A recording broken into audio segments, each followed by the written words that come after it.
আবার দেখেন ফুন্দের আলো কি করতেছে, তারাও কামব্যাক করছে, একই সাথে কি টাইটেল করছে দেখেন। ধরেন আওয়ামী লীগের কোনো ফ্যাসিস্ট এমপি মন্ত্রী মারা গেল, প্রথম আলো কি লিখবে, মারা গেলেন অমুক, তার সাথে একটা ভালো বিশেষণ ইউজ করবে, বলবে বর্ষিয়ান রাজনীতিবিদ। দেখেন বাংলাদেশের সবচেয়ে ক্রিমিনাল পলিটিশিয়ান তোফায়েল নিয়ে লিখেছে কি দেশের রাজনীতিতে নাকি স্মরণীয় হয়ে থাকবে, অথচ মাদের ক্ষেত্রে টোনটা দেখেন। পারলে একটা গালিও অ্যাড করে দিত ওই টাইটেলের সাথে, কই তো থানা পুরাই দিছি, হুমকি দেওয়া, সেই বৈষম্য বিরোধী ছাত্র নেতা এখন ধাওয়া খায় থানায় এসে লুকাইছে।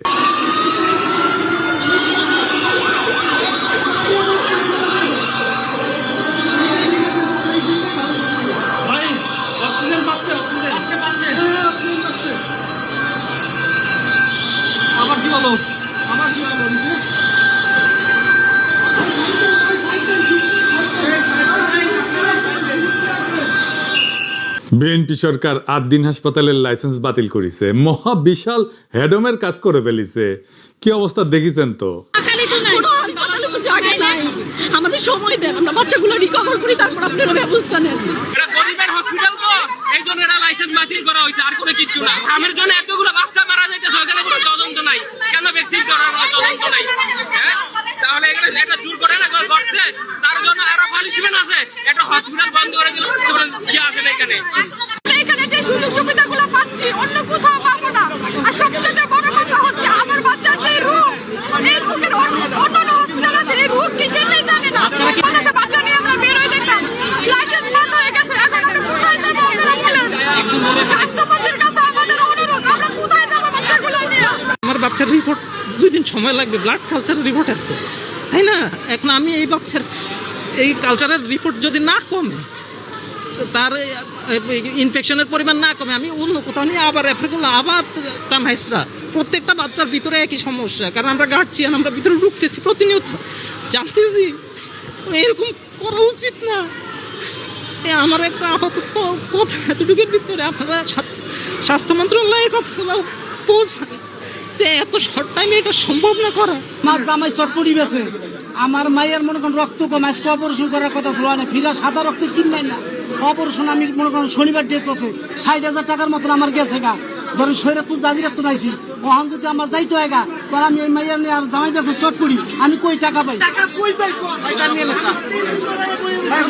ওই হাসপাতালে তো রোগীরা চিকিৎসা নিতেছিল, মরণাপন্ন রোগীরা ছিল, আইসিইউতে রোগীরা ছিল, পোস্ট অপারেটিভে রোগীরা ছিল, কিছুক্ষণ আগে যাদের সার্জারি হয়েছে, সেই সব রোগীরা কি ভয়াবহ সমস্যায় পড়েছে দেখেন। এই লাইসেন্স বাতিলের নোটিশ কখন দেওয়া হয়েছে জানেন? বৃহস্পতিবার, কার্য দিবসের শেষ সময়, যেন কোনো আইনি ব্যবস্থা না নেওয়া যায়। কেমন জাউরামো দেখেন। জাউরামোর ইচ্ছা না থাকলে তো কেউ বাইসা বাইসা সাপ্তাহিক ছুটির আগের মুহূর্তে এই কাম করে না, তো এই জাউরামো কেন? কারণ সরকার গেছে পাগল হইয়া। একটা কথা মনে করাই দিই, আন্তর্জাতিক অপরাধ ট্রাইব্যুনালের নামে বিচারিক হত্যাকাণ্ড বাস্তবায়নের প্রক্রিয়া যখন আগায় চলতেছিল, তখন আমার দেশ পত্রিকায় প্রকাশিত হয় স্কাইপ ক্যান্ডেল। এটা ছিল বিচারের নামে সেই সময় চলমান নাটক নিয়ে নিজামুল হক নাসিম এবং আহমেদ জিয়াউদ্দিনের স্কাইপ কথোপকথন। এই কথোপকথনে উঠে আসছিল জুডিশিয়াল মার্ডারের পরিকল্পনা বাস্তবায়নের পুরো চিত্র। ঠিক একইভাবে এখন বিএনপি সরকার পাগলা হয়ে গেছে। তারা যেভাবেই হোক রাজনৈতিক প্রতিপক্ষকে দৌড়ের উপরে রাখবে বলে পাগলের মতো যা ইচ্ছা তাই করতেছে। ইসলামী ব্যাংক খাইয়া দেওয়ার আওয়ামী তরিকা বিএনপি বাধ্য ছাত্রের মতো ফলো করতেছে। শুধু তাই না, আরো একবার আয় যত ইসলামের নামধাম আছে এরম সব প্রতিষ্ঠানের উপরে খড়গগ্রস্ত হয়েছে। তাদের ধারণা হয়েছে এই প্রতিষ্ঠানগুলো আসলে জামাতের প্রতিষ্ঠান, এগুলোরে সাইজ করলে জামাত সাইজ হয়ে যাবে। আমি যতটুকু জানছি এই সাজেশন বিএনপিকে দিচ্ছে ডিজিএফআই, আর সেই প্রেসক্রিপশনে চলতেছে বিএনপি। ডিজিএফআই এর প্রেসক্রিপশনে কাটারানিতে তো হেলিকপ্টারে পলাইতে হয়েছে, আবার বিএনপি সেই ডিজিএফআই এর প্রেসক্রিপশন ফলো করতেছে। কেন বিএনপি এটা বাধ্য ছাত্রের মতো ফলো করতেছে, এটা একটু বিস্তারিত বুঝতে দেখতে হবে। 8 দিনের প্রসঙ্গে আবার ফিরে আসবো, কারণ পুরো বিষয়টার সাথে একটা গভীর রাজনৈতিক প্রশ্ন যুক্ত আছে। তাই পুরাটা না বুঝলে এই 8 দিনের প্রবলেমটা, চিত্রটা, ইসলামী ব্যাংকের প্রবলেমটা পরিষ্কার হবে না। আসেন সেটা একটু বুঝে দেখি, একটু অন্য দিকে যাইতেছি। বিএনপিরে বোঝানো হয়েছে হাসিনা পতনের পরে বাংলাদেশে ইসলামপন্থার উত্থান হয়েছে, তুমি সামলাইতে পারবা না, তাই আওয়ামী বাম সব মিলা ইসলামপন্থীদের ঠেকাও, সবাই একসাথে নাও। সব গর্ত থেকে বাইরে হয়েছে। আওয়ামী লীগ নানা জায়গায় মিছিল করতেছে, ইন্ডিয়ান হাই কমিশনার বেনাপোল দিয়ে বুক ফুলায় ঢাকা এক ঢুকায় কয় আমাদের অভিন্ন স্বপ্ন, আমরা একসাথে চলবো, আমরা একসাথে একটা কত বড় জাতি গোষ্ঠী হইতে পারি। কি কইছে তার মানে হইতেছে আমরা একটা দেশ হইয়া যাই। আমি একটাই কথা বলতে পারি, আমাদের যা পপুলেশন আছে 140 কোটি, আর ওতে আমি 20 কোটি অ্যাড করে দিই, তাহলে 160। আমি যা এখানটা করতে চাই ওইটা 140 নয়, 60 অ্যাডেড, এখান থেকে 20 অ্যাড করে দিচ্ছি, তাহলে যা হবে একসঙ্গে হবে, বুঝেছো? আলাদাভাবে আমি ভাবছি না, আমার মনে ওইটা ঢুকছেই না। দেখুন তো, হেঁটে চলে এলাম, মনে হচ্ছে না যে আমি বাংলাদেশে এসেছি। ওইটা দেখতে হলো, তাকে বললো হ্যাঁ আপনি বাংলাদেশের বর্ডারে, এমনি মনেই হচ্ছে না। সবসময় আমি বলি একই আকাশ, একই বাতাস, একই যন্ত্রণা। তাহলে আমরা মিলে মিশে ভিসার সব বললে আমার সব মাথায় আছে, একটা খালি বলে যায় সবাই খুশি হবে, ওই কাজটা করবো। দেখেছেন? হ্যাঁ, তো মাদারবোর্ড তো স্বপ্ন অখণ্ড ভারত, অভিন্ন স্বপ্ন কেমনে হয় আমাদের, কেমনে ইন্ডিয়া কামব্যাক করেছে দেখেন। আবার এর চারপাশে হাই কমিশনের চারপাশে সেই আওয়ামী লীগ আমলের মতোই লোকজন ঘিরা ধরিছে, দেখেছেন? এটাই হইতেছে কামব্যাক। সেজন্য তো দেখছেন জুলাই যোদ্ধাদের উলঙ্গ কইরা পিটায় নেত্রকোনায়, জুলাই স্তম্ভে আগুন দেয়, মাহাদিরের দৌড়ানি দেয়, আর নটি শাওন উল্লাস করে সেটা দেখা। আবার দেখেন ফুন্দের আলো কি করতেছে, তারাও কামব্যাক করছে, একই সাথে কি টাইটেল করছে দেখেন। ধরেন আওয়ামী লীগের কোনো ফ্যাসিস্ট এমপি মন্ত্রী মারা গেল, প্রথম আলো কি লিখবে? মারা গেলেন অমুক, তার সাথে একটা ভালো বিশেষণ ইউজ করবে, বলবে বর্ষিয়ান রাজনীতিবিদ। দেখেন বাংলাদেশের সবচেয়ে ক্রিমিনাল পলিটিশিয়ান তোফায়েল নিয়ে লিখেছে কি দেশের রাজনীতিতে নাকি স্মরণীয় হয়ে থাকবে, অথচ মাদের ক্ষেত্রে টোনটা দেখেন।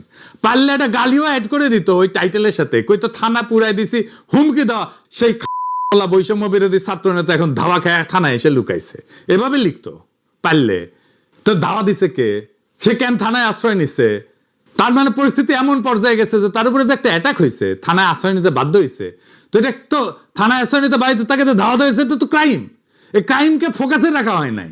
যদি ক্রাইমকে ফোকাসে না রাখবে তাহলে সংবাদপত্রে কাজ কি? থানা পুরাই দিছি বলে মায়েদের সেই বক্তব্য তো তখনই সেটেল হয়ে গেছে। এখন ওইটাকে একটা ব্যাক স্টোরি হিসেবে না মাদের উপর হামলার চেষ্টাকে জাস্টিফাই করা হইতেছে। এটাই ফুন্দের আলো, এটাই দিল্লি স্টার, ভিকটিমকে মক করতেছে। এটা কোন ধরনের সাংবাদিকতার জাউরা ভাই? এই আবার একটা জাউরা সিল মেরে দেন ফুন্দের আলোরে আর মতিউর রহমানকে। এটা তো আসলে লীগের অ্যাক্টিভিজম।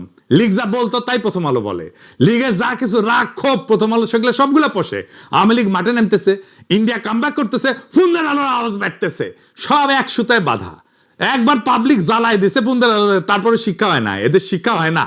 ফুন্দের আলো দিল্লি স্টার শুধু ইন্ডিয়ান মিডিয়া না, তারা নিজেরাও ফ্যাসিস্ট। ফুন্দের আলো দিল্লি স্টার যতদিন বাংলাদেশে থাকবে ততদিন আওয়ামী লীগ ফিরে ফিরে আসবে। এইবার আসেন দেখি এই 8 দিন কি আসলে জামাতে প্রতিষ্ঠান, ইসলামী ব্যাংক কি আসলে জামাতে প্রতিষ্ঠান? জামাতে ইসলামী সরাসরি মালিকানায় না থাকলেও জামাত প্রভাবিত প্রতিষ্ঠান তো বটেই, এটা তো কেউ অস্বীকার করে না। আর এটাই হইতেছে ওদের বিপদ। প্রথমত এই প্রতিষ্ঠানগুলো অন্য প্রতিষ্ঠানের চাইতে ভালো ফাংশন করে, সেবা দেয় মূলত নিম্নবিত্ত এবং দরিদ্রদের, মানসম্পন্ন সেবা দেয় কম পয়সায়। প্রতিষ্ঠানগুলোতে ইসলামপন্থীদের চাকরি বাকরি হয়। বাংলাদেশে তো অনেক প্রতিষ্ঠানে দাঁড়িয়ে থাকলে চাকরি হয় না, এটা তো সত্য কথা। আর সবচেয়ে বড় কথা, একটা অল্টারনেট গভর্নেন্সের চিত্র তারা উপস্থাপন করতে পারতেছে। আর্থিক প্রতিষ্ঠান আমরা চালাইলে এরকম হইতো, তারা দেখাইতে পারে। স্বাস্থ্য ব্যবস্থা আমরা চালাইলে এরকম হইতো, তারা দেখাইতে পারে। এখন একটা প্রশ্ন করি, বিএনপির কি ব্যবসা নাই? আওয়ামী লীগের ব্যবসা নাই? আছে, হোটেল আছে। আব্দুল আল মিন্টুর ন্যাশনাল ব্যাংক আছে না? সালমান এফ রহমানের বেক্সিম গো সাম্রাজ্য আছে না? মিজানুর রহমান সিনার একমি আছে না? আর এই যে আমাদের সমাজ কল্যাণ মন্ত্রী জাহিদ ভাই, ওনার তো ফার্মা আছে, হাসপাতালও আছে। টিপু মুন্সি আওয়ামী লীগের নেতা, হাসপাতাল আছে না? এই যে এভার কেয়ার, এই চান্দ আব্বাসের ঢাকা ব্যাংক আছে না? তাইলে জামাত ঘরানা প্রতিষ্ঠানে বারবার হাত পড়ে কেন? ইসলামী ব্যাংক দখল হয় কেন? 8 দিনের লাইসেন্স বাতিল হয় কেন? একটার পর একটা প্রতিষ্ঠান টার্গেট হয় কেন? কারণ সব ব্যবসা সমান না। মিন্টুর ব্যাংক, চান্দ আব্বাসের ব্যাংক, লীগের নেতাদের হাসপাতাল, এই প্রতিষ্ঠানগুলো কি করে? টাকা বানায়, মালিকের পকেটে ভরে। এটা হইলো ভাড়াখোর পুঁজি, ইংরেজিতে বলে রেন্ট সিকিং ক্যাপিটাল। ক্ষমতার কাছে থেকে সুবিধা নেয়, লোন নেয়, ফেরত দেয় না, টাকা বানায়, ব্যাস, এর বেশি কিছু না। রেন্ট সিকিং এর সবচেয়ে সোজা মানে হইতেছে পরিশ্রম করে সম্পদ বানানো না, এরা বরং ক্ষমতার কাছে থেকে সুবিধা বাগায় টাকা কামায়। একটা উদাহরণ দিলে পরিষ্কার হবে। ধরেন দুইজন লোক, প্রথম জন একটা কারখানা দিল, জিনিস বানায়, বেচে, মানুষের কাজে লাগে, লাভ করে, এটা একটা হালাল রোজগারের মতো কিছু একটা তৈরি করলো, সমাজের নতুন মূল্য যুক্ত হইল। দ্বিতীয় জন কিছুই বানায় না, সে শুধু ক্ষমতার সাথে খাতির করে, ব্যাংক থেকে 1000 কোটি টাকা লোন নেয়, ফেরত দেয় না, সরকারি কাজ পায় কম্পিটিশন ছাড়াই, বিদ্যুৎ কেন্দ্র বসায় আর ক্যাপাসিটি চার্জ নেয়, বিদ্যুৎ না দিয়েও টাকা পায়। এই লোক নতুন কিছু বানায় না, সে শুধু বিদ্যমান সম্পদ থেকে নিজের ভাগটা বাগায় নেয় ক্ষমতার জোরে। এই দ্বিতীয় ধরনটাই হইতেছে রেন্ট সিকিং, বাংলায় বললে ভাড়াখোর পুঁজি, বা আরো সোজা বাংলায় বললে সুবিধাভোগী লুটেরা ব্যবসা।